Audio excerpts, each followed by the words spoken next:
नमस्कार प्यारे विद्यार्थियों, एक बार फिर से आपका स्वागत है ऑनलाइन एग्रीकल्चर गुरुजी चैनल पर। विद्यार्थियों, अगर आप इस चैनल पर नए हैं तो चैनल को सब्सक्राइब करें और वीडियो को लाइक करें। तो चलते हैं अपने वीडियो के अंदर। क्वेश्चन सीरीज चल रही थी अपनी। क्वेश्चन नंबर 283, धान का पुष्प क्रम कहलाता है। धान का पुष्प क्रम कहलाता है। तो धान का जो पुष्प क्रम है वो पेनिकल कहलाता है। क्या कहलाता है?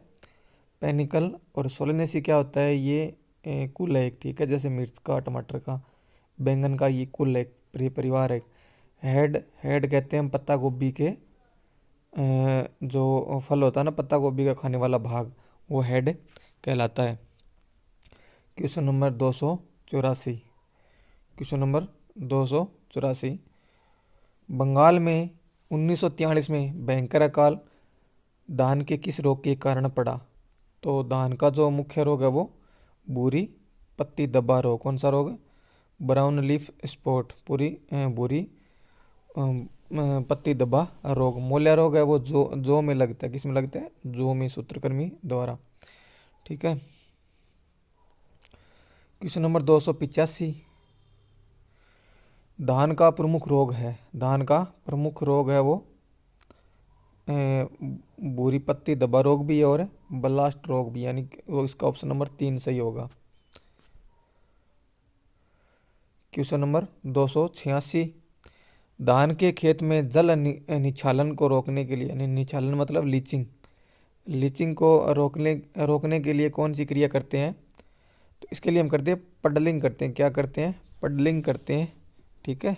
खेत में पानी भर लेते हैं, फिर पडलर नामक यंत्र की सहायता से उसको घुमाते हैं तो एक जो मिट्टी है वो लेवा बन जाती है। क्या बन जाती है? लेवा, यानी फिर जिसके कारण पानी है वो नीचे नहीं जाता। क्वेश्चन नंबर 287, ज्वार की मीठी किस्मों में शर्करा कितने प्रतिशत पाई जाती है? तो इसका जो सही आंसर होगा 17%। क्वेश्चन नंबर 288, गेहूं के किस रोग के कारण खेत में सड़ी हुई मछली जैसी गंध आती है? तो ये रोग हो गया अपना करनाल बंट। किसके द्वारा होता है? फंगस के द्वारा होता है। और फंगस का नाम है निवोसिया इंडिका। क्वेश्चन नंबर 279, साधारण दाब में शाखा की कितनी चौड़ाई से छाल निकाल दी जाती है? यानी साधारण दाब में शाखा की कितनी चौड़ाई में छाल निकाल दी जाती है? तो वह है 2.5 centimetre. 2.5 centimetre. Question number 290, jam व जेली। देखो ये जो क्वेश्चन है ना, एग्जामों के अंदर सदाबहार क्वेश्चन है, ये बेसिक क्वेश्चन है और ये एग्जाम के अंदर आते रहते हैं, ठीक है। तो जेम व जेली के पकने का तापक्रम है वो 105 डिग्री सेल्सियस, ठीक है। क्वेश्चन नंबर 291, जेली में पैक्टिन प्रतिशत होता है। देखो ये भी क्वेश्चन एक महत्वपूर्ण क्वेश्चन है, एग्जाम के अंदर बार बार आता रहता है। तो इसका जो सही आंसर होगा 1%। क्वेश्चन नंबर 292, इनार्चिंग, यानी इसे बोलते हैं भेंट कलम। भेंट कलम में कितने समय में मूलबंध व शंकुर शाखा आपस में मिल जाते हैं? तो इसका जो सही आंसर होगा वो 2 से 3 माह है। क्वेश्चन नंबर 293, मुरब्बा बनाने हेतु सर्वोत्तम फल है। तो मुरब्बा के लिए जो सबसे बेस्ट है इन चारों में से वो होगा आंवला। क्या होगा? आंवला।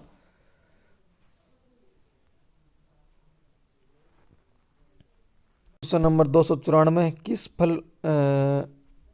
किस फल पदार्थ को पात्र में भरने के 24 घंटे बाद ढक्कन लगाते हैं? तो इसका जो सही आंसर होगा वो जेली होगा। क्या होगा? जेली होगा। क्वेश्चन नंबर 295, शरबत का TSS यानी टोटल सोल्यूबल सॉलिड, यानी कुल घुलनशील ठोस पदार्थ कितना होता है? 65%। 65%। क्वेश्चन नंबर 296, फलों की डिब्बाबंदी हेतु चीनी की सांद्रता रखते हैं तो 20 से 55%। क्वेश्चन नंबर 297, वर्गाकार विधि के प्रत्येक वर्ग में एक अस्थायी पौधा लगा देने पर विधि कहलाती है। तो ये क्वेश्चन है बहुत महत्वपूर्ण है, बार बार एग्जाम के अंदर आता है। और एग्जाम के अंदर जब आप क्वेश्चन पढ़ रहे हो ना, बिल्कुल ध्यान से पढ़ो, कम से कम 2 या 3 बार क्वेश्चन पढ़ ले ताकि आपके सही से समझ में आ जाए। तो यहाँ ये पूछ रहा है कि वर्गाकार विधि के प्रत्येक वर्ग में एक अस्थायी पौधा लगा देने पर जो विधि बनती है वो कौन सी, या कौन सी विधि कहलाती है? वो पूरक और पंचभुजाकार दोनों एक ही विधि है। और इसका जो ऑप्शन सही होगा 3। इसमें 2 गुने पौधे ना ज़्यादा लगते हैं सामान्य विधि की तुलना में। कितने पौधे? 2 गुना पौधे ना वो सामान्य विधि की तुलना में ज़्यादा लगते हैं।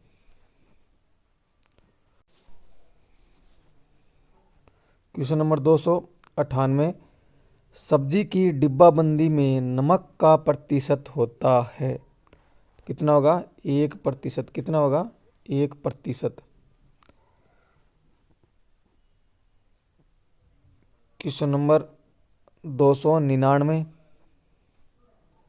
बाजरे में R/P यानी रो टू रो और प्लांट टू प्लांट दूरी कितनी रखते हैं? वो रखते हैं 45 × 15 सेंटीमीटर। ठीक है। क्वेश्चन नंबर 300, यह 1 वर्षीय फसल नहीं है। गेहूँ 1 वर्षीय है, मक्का 1 वर्षीय है, ठीक है, सरसों भी 1 वर्षीय। तो इसका सही आंसर क्या होगा? गन्ना। क्या होगा? गन्ना। क्वेश्चन नंबर 301,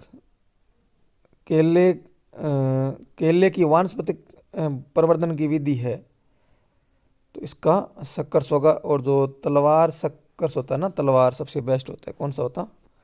जो तलवार होता है ना, तलवार जिसे बोलते हैं स्वार्ड, ठीक है, तलवार, ठीक है, ये सबसे बेस्ट सक्कर्स होते हैं। क्वेश्चन नंबर 302, एग्जाम के अंदर पूछा हुआ सवाल है भाई ये, खुर पक्का और मुंह पक्का बीमारी है वो किसके द्वारा होती है? तो ये जो बीमारी है वो वायरस के द्वारा होती है। किसके द्वारा होती है? वायरस के द्वारा होती है। क्वेश्चन नंबर 303, केंद्रीय शुष्क बागवानी अनुसंधान संस्थान स्थित है वो कहाँ पर है? वो है अपना बीकानेर में। कहाँ पर है? बीकानेर में। और शिमला में आलू का है, नागपुर में कपास का है और संतरे का है।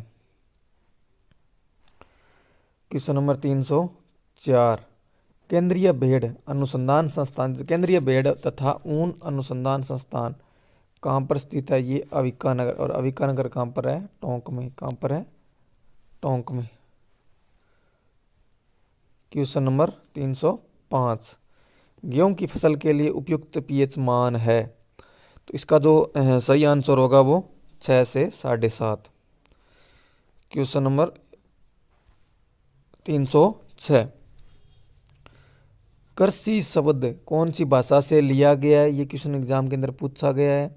तो कृषि शब्द है वो लैटिन भाषा के 2 शब्दों से लिया गया है। ठीक है।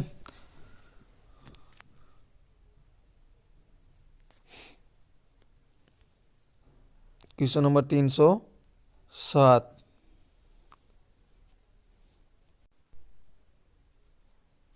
भेड़ों के सुमे को कहते हैं तो ये क्वेश्चन है बहुत बार पूछ लिया गया है। तो इसका जो आंसर है वो फ्लोक होगा। क्या होगा? पुगल, जैसलमेरी, चोकला, मारवाड़ी तथा अविकालीन होगा भाई। ये क्या होगा? ये अविकालीन। ठीक है, अविकालीन। तो अविकालीन किसकी नस्लें हैं? तो ये किसकी है? भेड़ की। किसकी है? भेड़ की।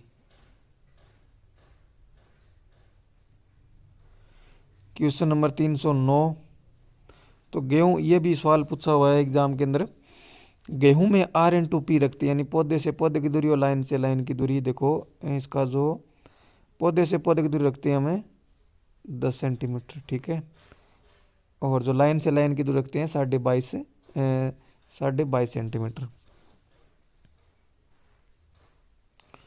क्वेश्चन नंबर 310, गेहूं की चपाती बनाने के लिए उपयुक्त है किस समय?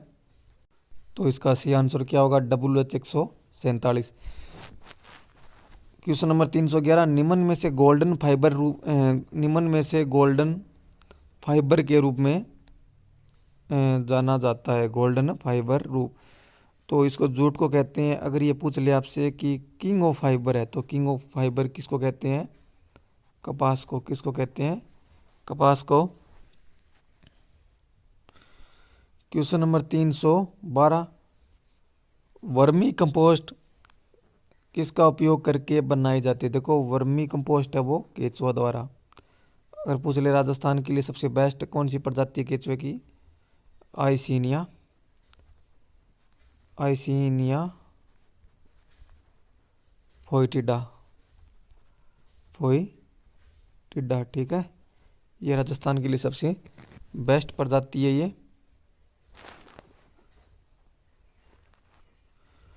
क्वेश्चन नंबर 313, पूसा जय किसान किसकी किस्म है? जो पूसा जय किसान है वो किसकी किस्म है? वो है अपनी सरसों की। किसकी है? सरसों की, ठीक है। क्वेश्चन नंबर 314, डीएपी में नाइट्रोजन होती है, डीएपी में जो नाइट्रोजन होती है वो 18%। क्वेश्चन नंबर 315, ये पूछा हुआ सवाल है, डीएपी वाला पूछा हुआ सवाल है, गाय की गर्भकाल अवधि होती है तो 282 दिन, भैंस की 310 दिन या 307 दिन, भेड़ की 148 दिन, ठीक है, बकरी की 151 दिन। क्वेश्चन नंबर 316, भैंस की गर्भकाल अवधि होती है तो 310 दिन, 307 दिन, ठीक है। क्वेश्चन नंबर 317, तो बकरी की होती है वो 148 दिन होती है, ठीक है, 148 से 151 दिन, और भेड़ की होती है 145 से 148 दिन, ठीक है। सूअर की 114 दिन। क्वेश्चन नंबर 318, भेड़ की गर्भकाल अवधि होती है 150 दिन, ठीक है। जो इसके जो सही आंसर होगा वो 145 दिन होता है वैसे, ठीक है। ये ऑप्शन के हिसाब से यहाँ पर यही होगा, ठीक है।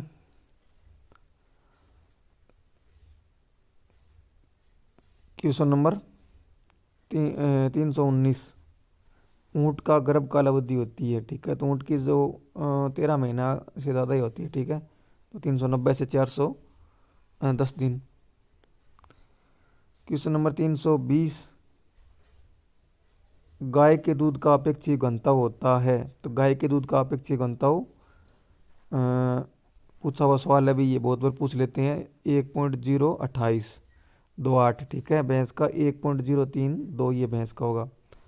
अगला क्वेश्चन में पूछ लिया कि भैंस का दूध का जो अपेक्षित घनत्व वो कितना होता है? वो होता है 1.032, ठीक है। बकरी का पूछ लिया आपसे 1.025।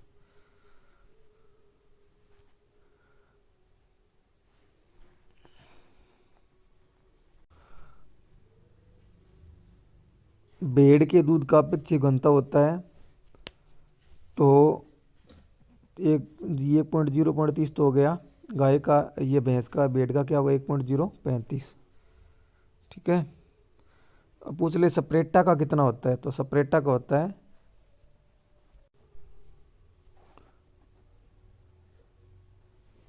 1.036।